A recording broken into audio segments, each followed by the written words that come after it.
बड़ी पुरानी कहावत है, कहते हैं आकाश बांधू पाताल बांधू, लेकिन दूसरी तरफ घर का दरवाजा ही खुला है। कुछ ऐसा ही हो गया है इस वक्त ईरान के साथ। ईरान का एक टॉप का इलाका है। स्क्रीन पर एक मैप देख रहे हैं आप। इस जगह पे एकदम लगभग सेंटर, अफगानिस्तान से थोड़ा ही दूर पर यहाँ पर एक धमाका हो गया है और इस धमाके को लेकर ईरान में अफरा तफरी मची हुई है। जहाँ एक तरफ ईरान में क्या ये हमला है या दुर्घटना है इसी में जुटे हुए हैं, तो वहीं दूसरी तरफ नेतन्याहू ने पुतिन को किया फोन। उसके बाद पुतिन ने भारत वाला आंसर नेतन्याहू को दे दिया है। जियोपॉलिटिक्स में इस वक्त बहुत कुछ चल रहा है, जानने को आपको बहुत कुछ मिलेगा। आइए जानते हैं इन खबरों को विस्तार से। बात करें इजराइल और हमास के जंग की, तो ये जंग अब ऐसा लग रहा है जैसे एक अलग मोड में चला गया है। इसलिए चला गया है क्योंकि यूएन में एक सीज फायर का प्रस्ताव आया था। इस सीज फायर के प्रस्ताव को अमेरिका ने वीटो कर दिया और अमेरिका के वीटो करने के बाद ईरान इसने कहा कि आप जो कर रहे हैं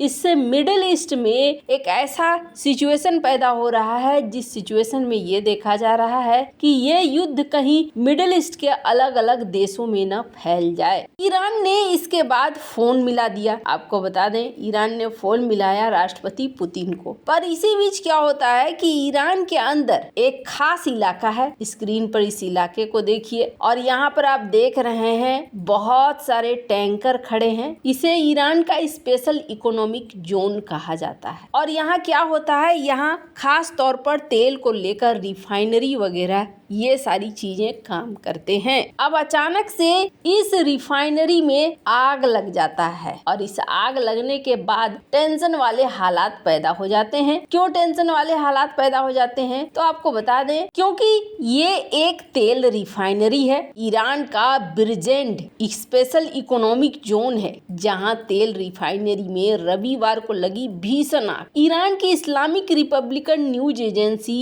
IRNA ने कहा कि आग लगने की घटना के बाद दमकल कर्मियों को तुरंत भेजा गया यहां आग बुझाने के लिए। रिपोर्ट्स कहा जा रहा है कि आग पर काबू पा लिया गया है, लेकिन कई घंटों बाद भी रिफाइनरी से धुआं उठते देखा गया। अभी ये साफ नहीं है कि रिफाइनरी में आग किस वजह से लगी। हालांकि इससे पहले भी आग लगने की कुछ घटनाओं ने ईरान में विदेशी हमलों की भनक दी थी। इतना नहीं, ईरान की सैन्य औद्योगिक इकाई को लेकर परमाणु फैसिलिटी तक में इस तरह की घटना हो चुकी है। आपको बता दें, हूती विद्रोहियों का जिस तरीके से लाल सागर में आतंक मच रहा है, इस आतंक का जवाब भी माना जा रहा है ईरान के अंदर हो रहे ऐसे विस्फोटों को। तो ईरान खुद ही परेशान है। स्क्रीन पर आप देख सकते हैं जिस तरीके की इमेज निकलकर सामने आ रही है। और सबसे बड़ी बात क्या होती है ना, इस तरह के रिफाइनरियों में आग लगने से बहुत सारी चीजें होती है। पहली बात तो ये अर्थव्यवस्था को एक तगड़ा नुकसान होता है और ये नुकसान काफी लंबा होता है। क्यों लंबा होता है? एक तो यहाँ जो चीजें थी वो बर्बाद होती हैं सो अलग, और दूसरी ये होती है कि काफी समय तक ये रिफाइनरी बंद हो जाती है, यानी यहाँ से प्रोडक्शन भी बंद हो जाता है। तो दोनों ही तरफ से मुसीबतें पीछा नहीं छोड़ती हैं। इस बीच ईरान रूस का समर्थन चाहता है। हमने देखा कि किस तरीके से रईसी रूस पहुंचे थे और रईसी जब रूस पहुंचे थे तो राष्ट्रपति पुतिन ने उनका स्वागत भी किया। स्वागत करने के बाद दोनों देशों ने एक जॉइंट स्टेटमेंट भी जारी किया, जिस जॉइंट स्टेटमेंट में ये कहा गया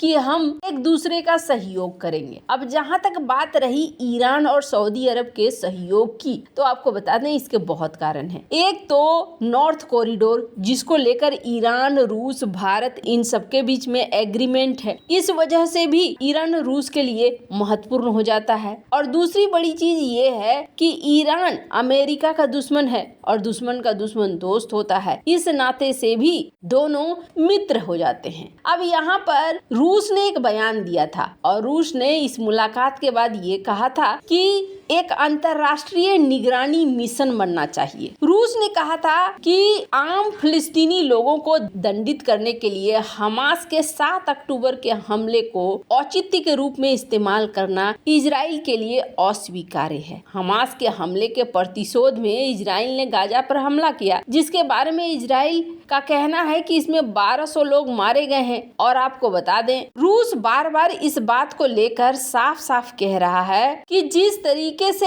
अब आम लोगों के ऊपर कार्रवाई हो रही है, ये आम लोगों पर कार्रवाई बिल्कुल भी सही नहीं है। अब इसी बीच क्या होता है, नेतन्याहू फोन मिला देते हैं राष्ट्रपति पुतिन को। अब आपको एक बात बता दूं, रूस यूक्रेन युद्ध में इजराइल ने यूक्रेन का साथ नहीं दिया है। इसलिए नहीं दिया है क्योंकि इजराइल रूस के साथ अपने रिश्ते को खराब नहीं करना चाहता है। तो राष्ट्रपति पुतिन को नेतन्याहू ने इस लिहाज से भी फोन किया। आपको बता दूं, राष्ट्रपति पुतिन को जब भी फोन करते हैं ना नेतन्याहू, तो कहा जाता है कि राष्ट्रपति पुतिन को वो डियर फ्रेंड ही संबोधित करते हैं, यानी कि मेरे प्रिय मित्र। और आपको बता दूं, 2015 से कितनी बार ही इजराइल के लीडर रूस का भ्रमण कर चुके हैं। टाइम मैगजीन की इस खबर को देख सकते हैं। लेकिन बड़े होर्डिंग लगाने के बावजूद, यूक्रेन युद्ध में इजराइल के चुपचाप रहने के बावजूद, जब ये देखा गया रूसी अधिकारी अक्टूबर 26 को